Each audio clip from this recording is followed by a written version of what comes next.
Hello, everybody. It's meteorologist Hutch Johnson joining you. Don't forget to hit the subscribe button on my YouTube page, Hutch's Weather. Hey, we're going from a heat wave to thunder and rain, snow, and then a frost freeze concern across the valley. A little bit of everything.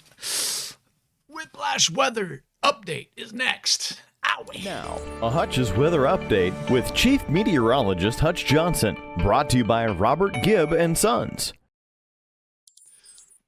All right, tonight we're going to start with the headline, and that is the heat will continue in the valley and parts of Minnesota today, while cold air will be spilling into Montana and the western Dakotas. And that line, that boundary between the heat and the not so hot is going to trigger some strong to severe thunderstorms as we head into your evening tonight and actually tomorrow night. So let's get to it. Showers and thunderstorms form in the central Dakotas from basically Estevan and Minot straight down in towards that Pierce, South Dakota area. This will all be filling in as we go toward and through the dinner time hours, and they will continue to trek their way eastward as we go through. They will not reach Fargo or Grand Forks. Notice that Winnipeg, though, a chance for some scattered showers as they work their way through. It does look like the Devil's Lake Basin will have a chance, and these storms could be gusty. They could have locally heavy rain, and among the severe weather threats, particularly from Bismarck south into Sioux Falls and Sioux City, Iowa, very large hail over 1 inch in diameter, gusty straight line winds over 60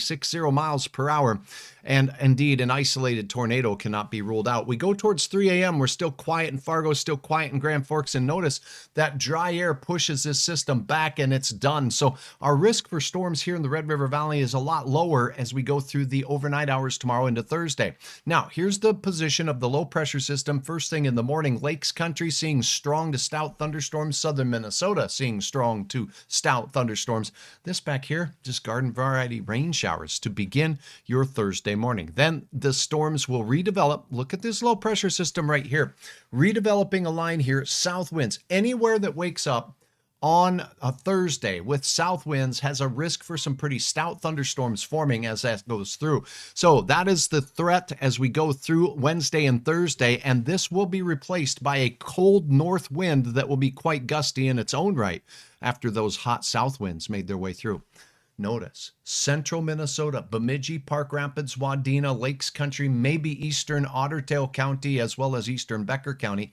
Could be on the fringe areas of seeing some strong Thursday night thunder, but the main event will be out towards Minneapolis, straight south into parts of Wisconsin for all modes of severe weather.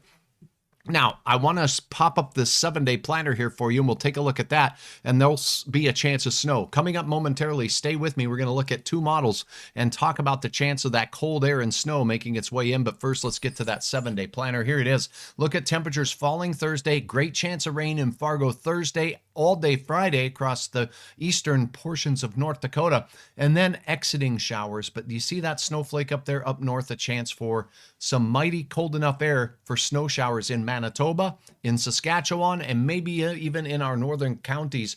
And that will precipitate freeze and frost concerns for Saturday morning for some, but for many, a freeze and frost concern for Sunday. I've highlighted Sunday as a day to keep your eyes on, and I will certainly do that for you. Temperatures on the other side. Now let's take a look at the European model first and foremost with this nonsensical talk of the S word that is snow on Hutch's Weather, because I run a family weather operation here. All right, let's take a look at this storm system as it works its way through. Rain showers spiraling, isobars very close together on the west side of this low pressure center means gusty north winds cooling things off. Cold enough for snow, but that's way up north. Now, as we go into your Friday night time frame, temperatures cool off in Estevan, Minot, up towards Towner County, and we could see a flake mixing into these areas. Now, as we go into Saturday, the cold air gets even colder in the morning hours, and that could lead to a few flakes. I say could because this is several days out and it could change, but there's a chance for some snowflakes in the Devil's Lake Basin, and a couple could mix in as far south as, say, Grand Forks, maybe Mayville. Will they accumulate? The chances of it accumulating on roads pretty low, but up in Canada, I think there's a chance for some significant accumulation. More on the snowfall amounts here in a second. I promised a couple of different models. Let's take a look at the Canadian model now. as we go through this period of wet weather, north winds tugging down cold air. Here is where it's keeping the snow, northern Minnesota at best. And that's it with that particular model. That gets my vote. I don't know about you. I could use the rain, but I don't want to shovel anymore. What about the American model? Let's take a quick peek at it. Here it is. North winds tugging cool air down, and on the backside of the system, it too keeps most of the area free of snow.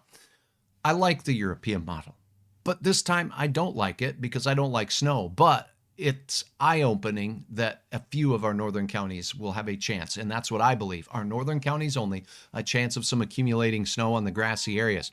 So what are we talking about with regards to that accumulation? Let's take a look at the rain first. A very wet, slow-moving system. Numerous periods of rain, over an inch possible for many of these places. Isolated locations seeing over 2 inches of rain. Hit and miss will be the rule over parts of Minnesota, depending on where those thunderstorms roam.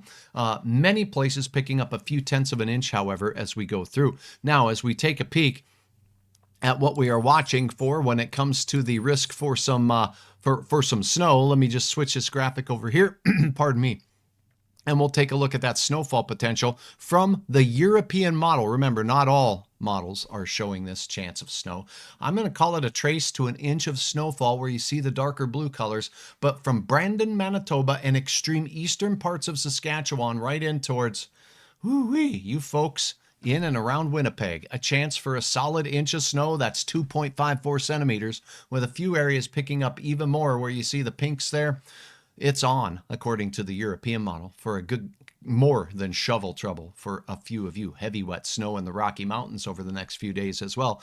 Does have winter storm warnings for areas south and west of Billings, Montana. I'm meteorologist Hutch Johnson. If you have a comment or a question, drop it in the comments section below. Whether you're watching on my YouTube channel, I'd love to have you hit the subscribe button, or on Facebook. Please click the follow button. It helps me out a great deal. Or hutchesweather.com anytime, anywhere. We'll talk to you again in the morning. Be ready for some strong to severe storms in our western counties: Stutsman County, Dickey County, Lemoore County, and points west, heading into the nighttime hours, particularly late and after dinner.